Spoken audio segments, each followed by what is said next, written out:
Hello, KDLA staff. We're going to take a quick second to talk about Collaborate, some of the features it has.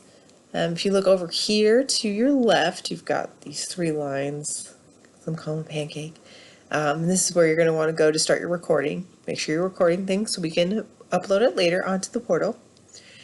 If you or any of your audience are having issues with the audio, this is an option. Using your phone for audio, you click on it, it gives you a phone number and a PIN for that. You can report an issue to Blackboard itself directly. Then there's telling me about Collaborate, there's help with Collaborate, the privacy policy, and of course you can leave the session. And then down here, you've got all these reactions and it kind of tells you what you are, whether you're a moderator or a student or anything like that. And then also has how good your internet connection is. If this kind of goes down to like a red with only a couple of bars, maybe your internet's a little slow or needs to be reset or anything like that. Then of course we have sharing your audio or muting yourself, sharing your video or not.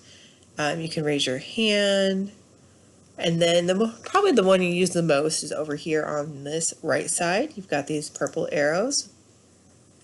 If you click that, you got the chat, which is usually defaulted to everyone. But if you click that arrow, you can chat with just the moderators, or you can type in somebody's name to chat with them directly.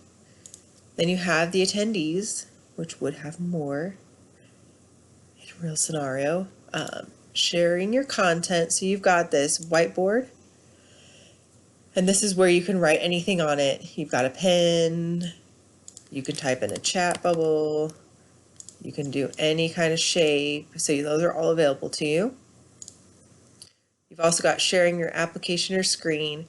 When you do this, you can share your entire screen, which is helpful if you're going to show more than one thing.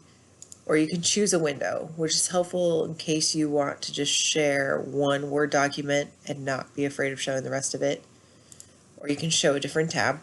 Lots of options there. Sharing your camera. There it is. Sharing files. This is especially helpful. We would like for you to upload something beforehand. In this scenario, they've already uploaded this PDF of a PowerPoint presentation. PDFs just look a little bit nicer and they don't have any errors. So if you have a PowerPoint, save it as a PDF and upload it on here, because then your users can see it. We also have polling. We have multiple choice, yes or no. These you cannot do ahead of time, so I would recommend putting it in a Word file and then you can copy and paste it into here if you want to use that. And breakout groups. So you've got custom or random, and then it'll just put it into groups, however many groups you want. You can add more groups here. You press start, breakout groups. Then of course you have all your settings. Set up your camera, notification settings. If you want to turn off that ding every once time someone chats in, that's here. And then you're going to see session settings, which is what the rest of your audience won't see. So you can change kind of the participant permissions.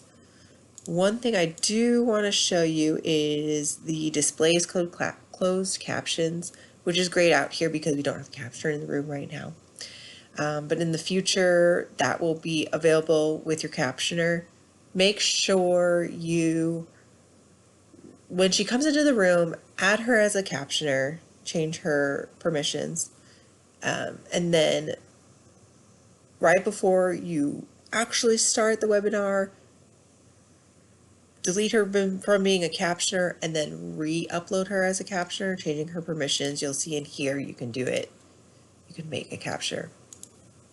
This is because the system has this issue that they're working on where if someone comes in after you make them a captioner, they won't be able to see the captions.